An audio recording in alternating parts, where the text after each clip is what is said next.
con la siguiente comunicación, sí, está aquí. La va a presentar Claudia Campos Canata. Ella viene de la Universidad de Cádiz, donde ganó precisamente el primer premio de innovación y excelencia investigadora en turismo por dicha universidad en 2023. En sus investigaciones se ha interesado por conocer las características de Cádiz como ciudad desde la perspectiva de la gastronomía y la historia, analizando las oportunidades y la riqueza gastronómica. Muchas gracias. Buenos días, mi nombre es Claudia Campos Canata y bueno, yo les voy a hablar un poquito acerca de uno de mis últimos trabajos de investigación que estoy realizando. Un breve bosquejo porque también lo estoy relacionando un poco con mi trabajo actual. Se titula El turismo gastronómico y enológico como vía para proteger la cultura y promover el turismo de calidad. ¿Se me escucha bien? Vale, sí, bien, gracias. Bueno, como todos sabemos, el turismo es una de las áreas que más se ha desarrollado en las últimas décadas. Estamos hablando de uno de los sectores más que ha tenido mayor crecimiento, salvo en los años de pandemia, y que España es una potencia en este sector. El año pasado, en 2024, según cifras del Instituto Nacional de Estadísticas, recibimos 93,8 millones de visitantes. Lo que nos coloca en segundo lugar por detrás de Francia y por delante de los Estados Unidos de América. Esto podría parecer el maná, una panacea, algo maravilloso, hablar de cifras tan altas, pero la realidad es que el turismo, paradójicamente, un desarrollo excesivo del turismo, lejos de beneficiar, puede hacer que las ciudades vayan muriendo de éxito. Un turismo mal gestionado es una de las principales erosionadores de la identidad de un país. Cambia la dinámica de la ciudad, la dinámica urbana, la economía, para bien y para mal en muchos casos. Hace muchos años, se ha comenzado a hablar de varios fenómenos que vienen derivados de ese crecimiento turístico, del turismo, de ciertos modelos de crecimiento, de turismo masivo que han causado ciertas conductas y fenómenos, como les comento. Uno de ellos es la turistificación. La turistificación fue por primera vez acuñado el término por Nafú en 1992, lo que define como cuando una ciudad, lejos de adaptarse el turista a la ciudad se adapta al turista y el ciudadano queda en segundo lugar.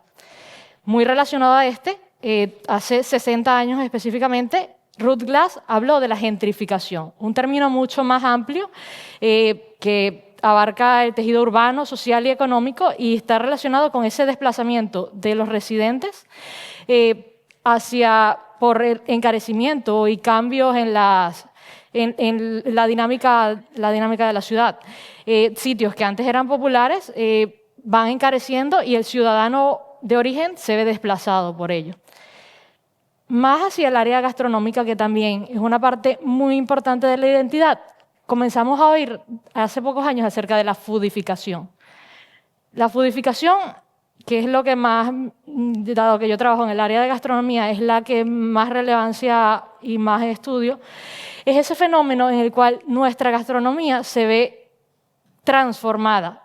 Básicamente la vamos adaptando a lo que desea el turista, a esas expectativas y a ese estereotipo que se ha creado en torno a ella. Muy relacionado a este término también está el de McDonaldización, que presentó George Richter hace muchos años, junto con otro que denomina Disneyficación, o conversión de nuestras ciudades en parques de diversiones. Todos estos son fenómenos relacionados a ese cambio por ciertas actitudes y ciertas maneras de gestionar el turismo. ¿Y podríamos hablar de una gentrificación gastronómica? Yo creo que sí. De hecho, la profesora Inés Butrón nos introduce un término que denomina gastrificación. Es esa gentrificación gastronómica de la que hablamos. Cuando el turista, lejos de ser un consumidor de nuestros productos, conocer, se convierte en un devorador de esa cultura. Y si no es bien gestionado, esto puede ser una manera de básicamente secuestrar y alterar nuestro paisaje gastronómico. vemos un cambio y poco a poco van desapareciendo nuestras tradiciones reales para dar paso a esas que se van creando para el turista, que no son, muchas veces se han visto en los últimos años fenómenos de platos que realmente no son típicos en ciertas zonas, comienzan a ser populares y a denominarse el plato tradicional de.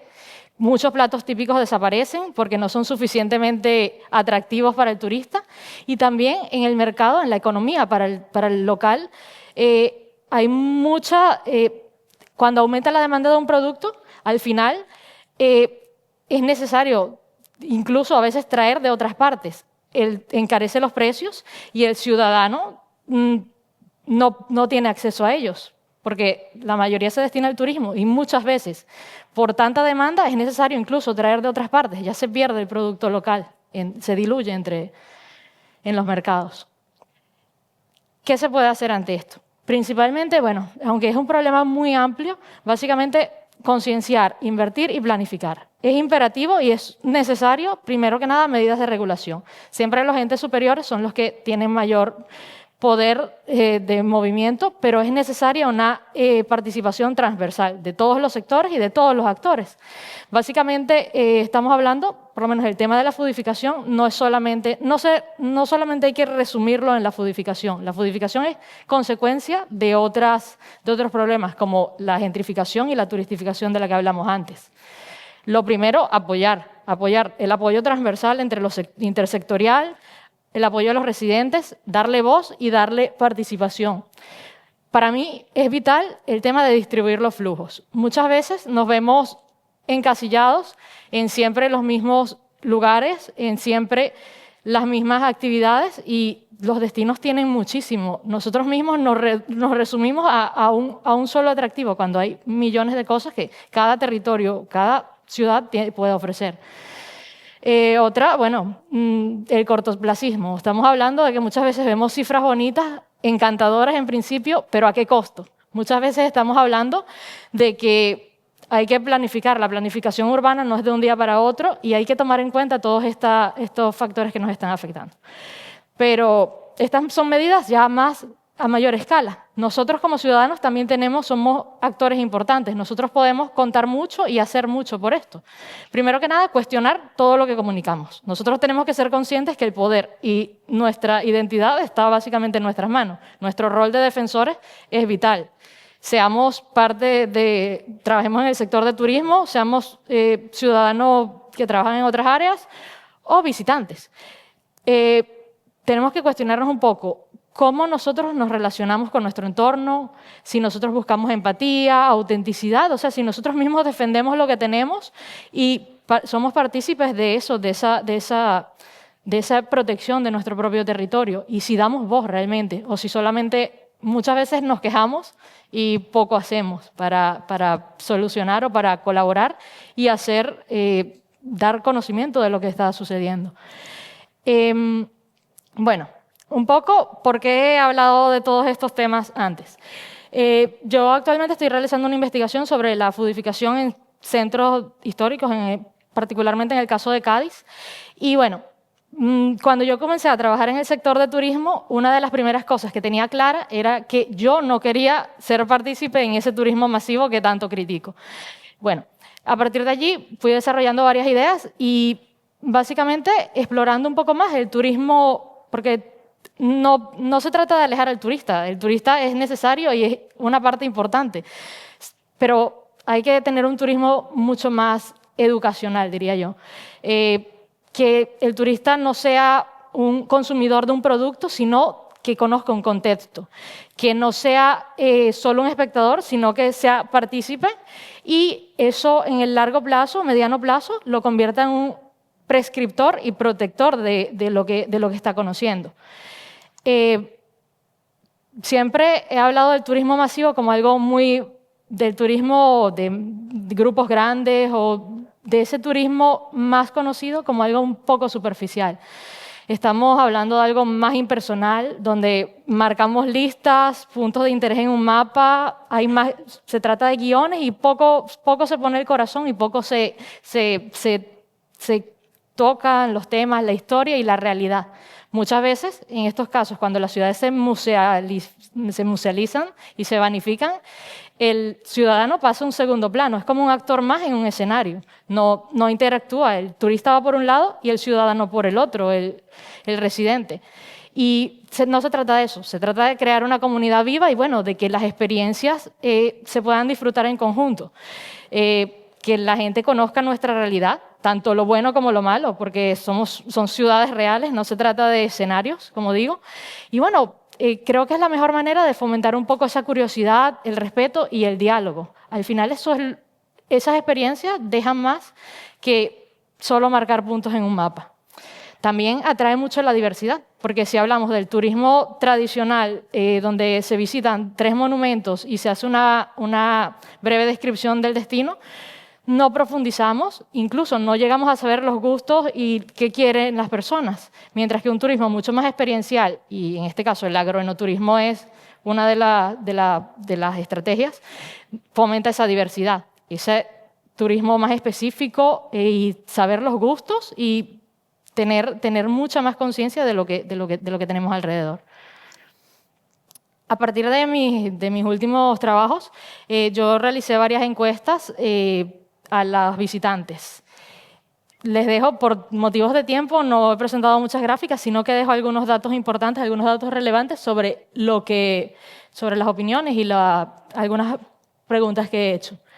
Primero que nada, bueno, al 78% de los visitantes no le importaría pagar el doble en su siguiente destino, con tal de disfrutar de una experiencia mucho más personalizada. Esto yo lo resumo en el no confundir valor con precio. Estamos hablando de que quizás las personas paguen el doble, pero el valor de una experiencia mucho más personalizada es incalculable. El 61% señaló como lo más importante de su visita fue conocer la realidad, la actualidad de la ciudad. Un 87% afirma que volvería. Un 89% visitó el lugar que yo les había sugerido. Un 99% confirma que hablar directamente con los locales es una mejora en la experiencia, que les agrada muchísimo más que ir solamente en un grupo. Y un 73% prefiere seguir recomendaciones de un local a la información que ven en webs o en folletos. Un 64% afirmó que podrían sustituir su visita a los monumentos clásicos, digamos, por alguna actividad más relacionada a sus intereses. Un 56% afirmó que compró un recuerdo en tiendas locales, en vez de en tiendas de souvenirs de las tradicionales. Y un 71% afirmó que más allá de la atención en los hoteles, los negocios, en los sitios donde es necesario interactuar, es indispensable, no suelen intercambiar mucho con los visitantes. Vale. Ya. Bueno, básicamente, ya para concluir un poco, que yo pienso que nosotros somos los principales, que tenemos en nuestras manos defender esa memoria, esa identidad, y de eso depende nuestro futuro como comunidad para no convertirnos en otra, no homogeneizarnos, digamos, marcar la diferencia, porque en la diferenciación básicamente es donde está, pienso que está el éxito de un turismo sostenible. Nosotros somos el principal agente de cambios y bueno, solo en nuestras manos está lograr ese turismo bien desarrollado y sostenible a lo largo del tiempo. Como yo digo siempre, al final la esencia de un lugar no está en un paisaje nada más, ni en un plato, porque nuestra identidad, todo eso es parte de un entorno. La gente es lo que lo hace posible y sin eso no es lo mismo. Otra cosa, manera de reflexión, es que todos somos ciudadanos, pero también hemos sido viajeros. Muchas veces hablamos de cómo nos afecta a nosotros, pero cuando visitamos otro sitio no practicamos lo que predicamos. Viajar se sabe que es algo maravilloso, pero hay que hacerlo con conciencia siempre. Verlo desde el punto de vista también, verlo desde ambas partes. Tratemos de, cuando visitemos un sitio, no convertirlo en un escenario, no hablar ir más allá de ese turismo masivo, de ese turismo más corriente. Y bueno, ver el alma de los lugares que visitemos.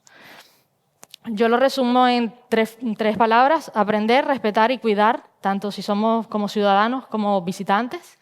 Y bueno, que al final nosotros no queremos que devoren nuestra cultura, lo que queremos es que ésta se deguste y se saboree con conciencia. Bueno, básicamente, muchas gracias.